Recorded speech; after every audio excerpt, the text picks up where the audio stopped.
గట్టున ఉన్నటువంటి ఓ ధనవంతుడు తన కుమారుణ్ణి సముద్ర గట్టున ఉన్నటువంటి ఒక పల్లెటూరుకి తీసుకెళ్ళాడు.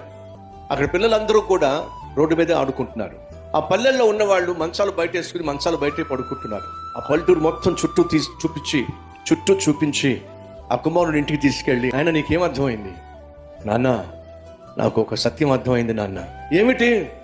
1,00,000 రూపాయలు పెట్టి ఒక కుక్కను మనం కొనుక్కొని మన ఇంట్లో జాగ్రత్తగా చూసుకుంటున్నాం. కానీ ఆ పల్లెటూరులోకి వెళ్తే ఎన్ని కుక్కలు ఉన్నాయో వాళ్ళకి.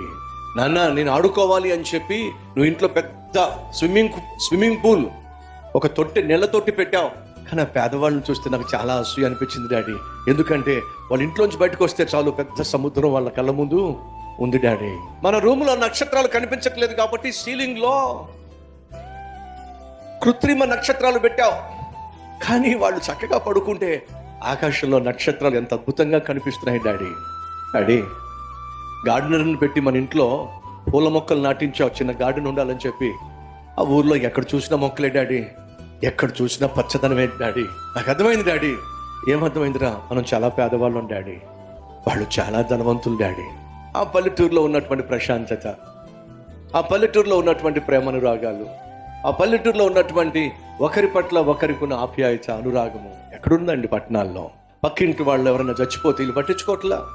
మన గ్రామంలో ఎవరైనా ఒకరు చనిపోయారంటే ఊరంతా కూడా సమాధి కార్యక్రమంలో పాల్పంచుకుంటుంది కదండి.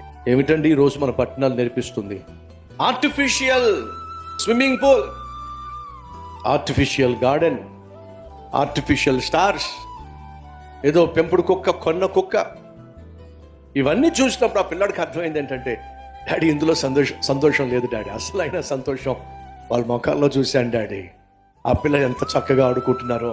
ఈరోజు డబ్బు పెరిగే కొలది, ఆస్తి పెరిగే కొలది సహోదరులు ఆప్యాయతలు తరిగిపోతాయి.